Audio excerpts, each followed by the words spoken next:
एक बहुत ही मशहूर प्राइवेट स्कूल में 10वीं कक्षा में अनामिका टीचर थी। एक हाथ में छड़ी और दूसरे हाथ में किताब लेकर वो पढ़ाया करती थी। 3 अमीर घर के बच्चे राकेश, शालिनी और विशाल तीनों क्लास में आते हैं। टीचर अनामिका उन्हें गुस्से से देखती है। Shalini, what is this? ये क्लासरूम है और हम स्टूडेंट्स हैं। वो मुझे भी पता है, पर स्कूल का टाइम क्या है और तुम लोग कब आए हो? तभी राकेश गंभीरता से उंगली उठाकर कहने लगा, आप ज्यादा मत बोलो। हम जब भी आए प्रिंसिपल तक हमें नहीं पूछते, तो आप कौन है हमें पूछने वाली? आपका काम है पढ़ाना, पढ़ाइए और फिर महीने के अंत में तनख्वाह ले लीजिए। प्रिंसिपल कह रहे हो? बिना सम्मान दिए हुए क्लास टीचर के साथ जुबान लड़ा रहे हो, तो क्या तुम प्रिंसिपल सर को सर नहीं कह सकते हो? गुस्से से वो राकेश के गाल में एक चमाट लगाती है। सभी लोग बैठ सकते हैं, पर ये तीनों आज पूरे दिन क्लास के बाहर खड़े रहेंगे और बैठने की कोशिश की तो मेरी छड़ी बहुत शरारती है, वो कभी भी आके पीट सकती है। इस तरह कहकर वो क्लासरूम में आके फिर से क्लास लेने लगती है। राकेश, शालिनी, विशाल वो तीनों गुस्से से अनामिका को एकटके देखने लगते हैं। थोड़ी देर बाद घंटी बज जाती है। अनामिका किताब लेकर वो क्लासरूम से चली जाती है। राकेश, शालिनी, विशाल तीनों एक जगह बैठे हुए थे। इतने स्टूडेंट्स के सामने अनामिका टीचर ने हमें मारा। इस बात के लिए तो मैं उनसे बदला लेकर रहूंगा। ऐसा कहकर वहाँ से वो चला जाता है। वो दिन निकल जाता है। एक दिन वो तीनों वॉशरूम के सामने के बोर्ड्स बदल रहे थे। वासुकी वॉशरूम से बाहर निकलकर रोने लगती है और उसके चारों ओर तीनों खड़े होकर हंस रहे थे।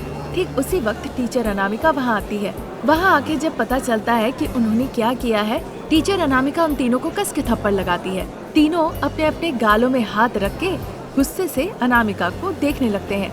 ये क्या है? इस तरह का कचरा काम क्यों किया? ऊपर से मुझे आँख दिखा रहे हो? अब देखो मैं क्या करती हूँ। चलो प्रिंसिपल के पास मेरे साथ चलो।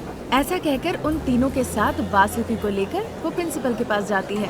फिर राकेश, शालिनी और विशाल ने जो शरारत की थी उस बारे में वो बताती है। तीनों स्टूडेंट्स प्रिंसिपल रूम में आते हैं। वो अनामिका को गुस्से से देखने लगते हैं। इनके पेरेंट्स को बुलाइए सर, उनसे हम बात करेंगे, नहीं तो मैं पुलिस कंप्लेन करूंगी। इन्हें इस तरह छोड़ना ठीक नहीं होगा, नहीं तो हमेशा यही करेंगे। वासुकी, तुम अपने क्लास में जाओ, मैं इन लोगों से बात करता हूँ। देखूंगा ऐसा आइंदा फिर से ना हो, ठीक है? बच्चे तुम लोग भी जा सकते हो। ऐसे कहने पे वो तीनों स्टूडेंट्स अनामिका को देखकर हंसते हैं और वहाँ से चले जाते हैं। अनामिका ये देखकर बहुत गुस्से में आ जाती है। देखो अनामिका, ये अमीर बाप के बच्चे हैं, इनके लिए छोटी छोटी चीज़ों कोई मायने नहीं रखते। ये हमें और नीचा देखने लगेंगे। मैं 1 हफ्ते के लिए सस्पेंड कर देता हूँ। ये सुनकर अनामिका अपने गुस्से को काबू में करती है और फिर वहाँ से घर चली जाती है। बीच रास्ते में मन की शांति के लिए वो एक मंदिर के पास जाके बैठती है और फिर मन ही मन सोचने लगती है, अमीर है बोल के जो मन में आएगा वही करेंगे क्या? छी, इन बच्चों को कोई और बर्बाद नहीं करता, इनके माता पिता करते हैं। समझ नहीं आ रहा कि इन शैतान बच्चों को मैं कैसे सबक सिखाऊं। इस तरह सोच ही रही थी, तभी वासुकी एक महर्षि को साथ लेकर अनामिका के पास आती है। मैडम, ये मेरे पिताजी है। स्कूल में जो कुछ हुआ है मैंने बताया है। पिताजी ने कहा कि मंदिर जाने से मन अच्छा लगता है, इसीलिए हम दोनों मंदिर आ गए। उसकी बातें सुन के अनामिका उन्हें हाथ जोड़ के नमस्ते करती है। पिताजी, यही टीचर ने मुझे उन दुष्ट बच्चों के हाथों से बचाया था। बहुत खुश हुआ बेटा, मेरा आशीर्वाद हमेशा तुम्हारे साथ है। अनामिका, अब मैं समझ रहा हूँ तुम इतनी परेशान, इतनी दुखी क्यों हो। मुझे सस्पेंड कर दिया गया, इस वजह से मुझे कोई परेशानी नहीं है, पर मैं ये नहीं समझ पा रही कि उन दुष्ट बच्चों को मैं कैसे सबक सिखाऊं। देखो अनामिका, उन दुष्ट बच्चों को सबक सिखाने के लिए तुम्हें खुद छिपकली बनना पड़ेगा। छिपकली? वो कैसे स्वामी?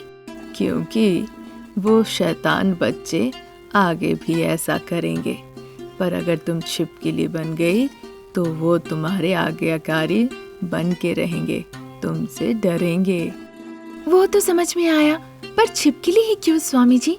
क्योंकि अगर तुम दूसरे जानवर बनोगे तो वो तुम्हें मारेंगे, पर छिपकली अगर बनोगे तो उन्हें लगेगा किसी ने कुछ देखा ही नहीं और तुम खुद चले भी जाओगे। समझ गई स्वामी जी। मेरे छात्रों को सही सबक सिखाने के लिए, सही रास्ते में लाने के लिए मुझे छिपकली बनना पड़ेगा। अच्छा, फिर तुम किसी भी वक्त छिपकली बन सकती हो और जब चाहो इंसान भी बन सकती हो।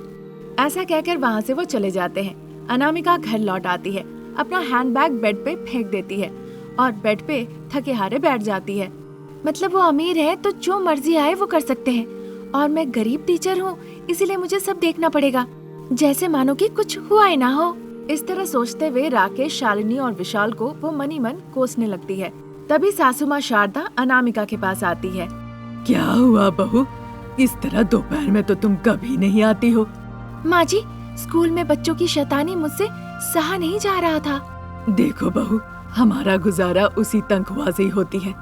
जिस स्कूल में तुम टीचर हो वहाँ पे अमीर बच्चे छोड़ के चले भी जाएंगे, लेकिन सर दर्द लेके क्या फायदा, कुछ होने वाला है क्या? इस तरह से शारदा कह के चली जाती है। अगले दिन अलार्म की घंटी से अनामिका की नींद खुलती है। फिर घर का सारा काम काज, खाना पकाती है और स्कूल के लिए निकल जाती है।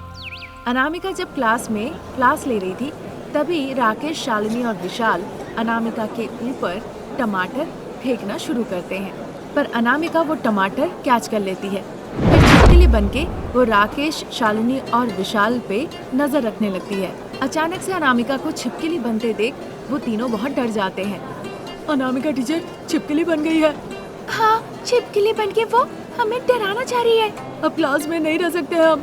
डर के मारे वो तीनों प्रिंसिपल के कमरे की तरफ भाग के जाते हैं। वहाँ जाके सब कुछ बताते हैं। उनके साथ प्रिंसिपल भी आते हैं क्लासरूम में देखने के लिए, पर अनामिका मामूली इंसान की तरह क्लास ले रही थी। डियर स्टूडेंट्स, अनामिका टीचर छिपकली बनके तुम्हें डराई है क्या? नहीं सर, ये बच्चे झूठ बोल रहे हैं। अनामिका टीचर तो क्लास ले रही है, आप ही देख सकते हैं। ऐसा कहकर अनामिका फिर छिपकली बन जाती है। वो तीनों बच्चे देखकर फिर से डर जाते और कांपने लगते हैं। मुझे कोई नहीं देख पाएगा, तुम लोग मेरी जिम्मेदारी हो। आज से मैं जो कहूँगी वही करना होगा तुम लोगों को, नहीं तो मैं तुम लोगों की जान ले लूंगी। फिर छिपकली अनामिका साधारण अनामिका में बदल जाती है।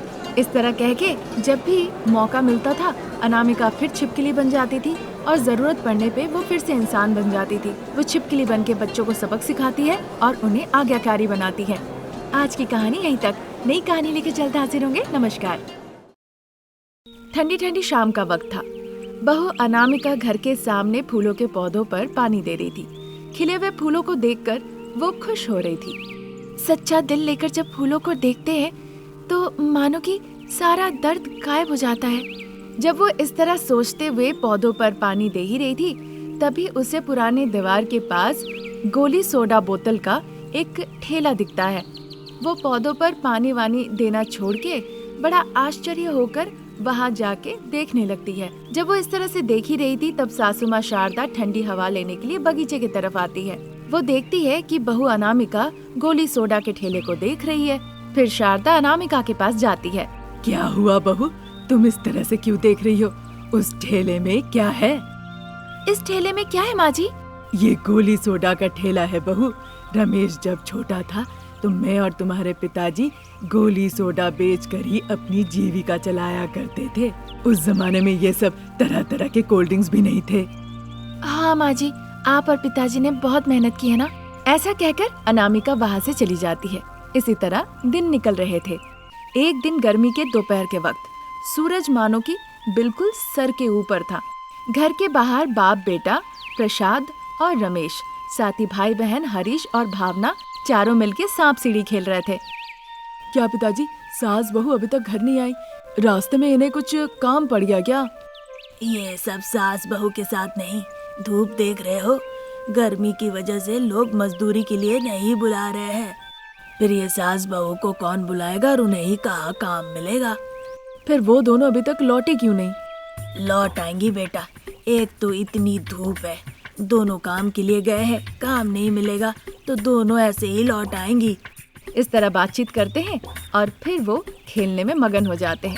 उस बीच सास शारदा और बहू अनामिका दोनों घर लौट आती है। दोनों जाके छांव में बैठती है, ऐसे मानो कि दोनों को थोड़ी राहत मिली हो। दादाजी, दादी आ गई है। पिताजी देखिए, माँ भी आ गई है। इतनी धूप में तुम लोग गए और देखो मुंह लाल करके घर लौट आए।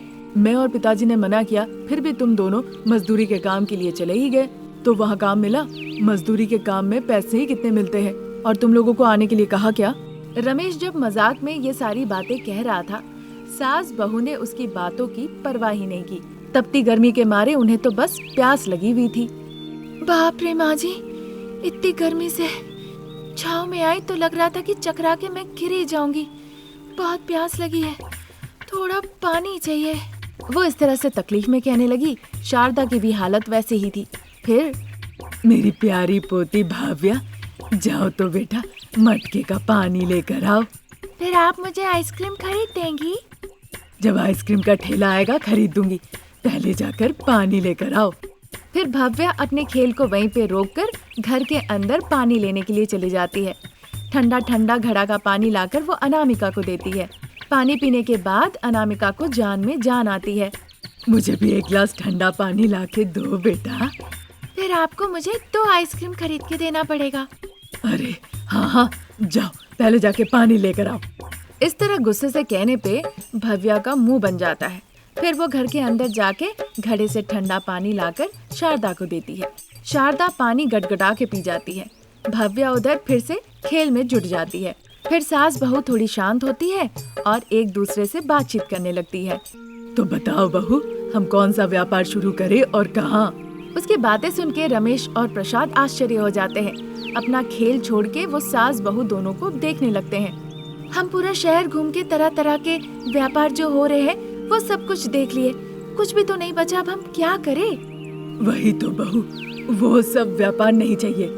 ऐसा मत कहिए माँ जी, हमें कुछ ना कुछ करके तो बेचना ही होगा ताकि लोग आकर उसे खरीदे और हमें मुनाफा हो। वो तो तुम सही कह रही हो, पर तुम ही बताओ हम क्या बेच सकते हैं? हम गोली सोडा के बोतल में गोली सोडा बनाकर बेचेंगे। उसकी बातें सुन के शारदा सोचने लगती है। ये अच्छा विचार है माँ जी, हम पूरा शहर घूम के आए पर आपने कहीं देखा कहीं गोली सोडा बिक रहा है? एक भी गोली सोडा का ठेला नहीं देखा। हाँ बहू, कहीं तो नहीं दिखा। इसीलिए बिना देर किए हुए चलिए हम गोली सोडा का व्यापार करना शुरू करते हैं और ठंडा ठंडा तरह तरह के स्वाद में गोली सोडा बेचते हैं। मुझे भी लग रहा है बहू, ये गोली सोडा का व्यापार अच्छा रहेगा। मुझे याद है गोली सोडा कैसे बनाया जाता है। मैं सारा सामान लिख दूंगी, तुम बाजार जाके वो सारा सामान खरीद के ले आना। अच्छा ठीक है माँ जी। इस तरह सास बहू के बीच बातचीत होती है। शारदा जरूरतमंद चीज बताती है और अनामिका बाजार जाके वो सारी चीजें खरीद के ले आती है। शारदा कटे हुए नींबू के साथ तरह तरह का रंग मिलाती है और गोली सोडा बना देती है। अनामिका पुराने गोली सोडा के ठेले को ले जाती है और 2 घंटे के अंदर बिल्कुल नया चकाचक बना के ले आती है। ये देखकर सासू माँ शारदा बहुत खुश हो जाती है। फिर एक दिन अच्छा मुहूर्त देखकर सास बहू गोली सोडा के ठेले को पूजा करती है और फिर नारियल फोड़ के उसे शहर की तरफ ले जाती है। सासू माँ शारदा ठेले के पास स्टूल में बैठती है और बहू अनामिका हाथ में 2 गोली सोडा का बोतल लेकर, ठंडा ठंडा गोली सोडा का ठेला यहाँ, आइए बाबू आइए, आइए मैडम आइए, छोटा हो या बड़ा, पुरुष हो या स्त्री, बिना फर्क किए बस आके पीजिए। आइए बाबू आइए, एक गोली सोडा का बोतल 25 रुपए में पी के जाइए। हाँ, एक गोली सोडा सिर्फ और सिर्फ 25 रुपए में। आइए बाबू आइए। इस तरह से कहकर सास बहू गोली सोडा के ठेले पे गोली सोडा बेचने लगती है। उनकी बातें सुन के उस रास्ते से जो लोग गुजर के जा रहे थे उन्हें गोली सोडा थोड़ा अलग सा दिखता है। उत्साह होकर वो गोली सोडा पीने के लिए उनके ठेले में भीड़ लगा देते हैं, जिस वजह से सास बहू को इस गोली सोडा के व्यापार में बहुत मुनाफा होता है। इस तरह सास बहू गोली सोडा बेचकर बहुत मुनाफा कमाती है और खुशी खुशी जीवन बिताने लगती हैं। आज यहीं तक। नई कहानी लेके जल्द हाजिर होंगे। नमस्कार।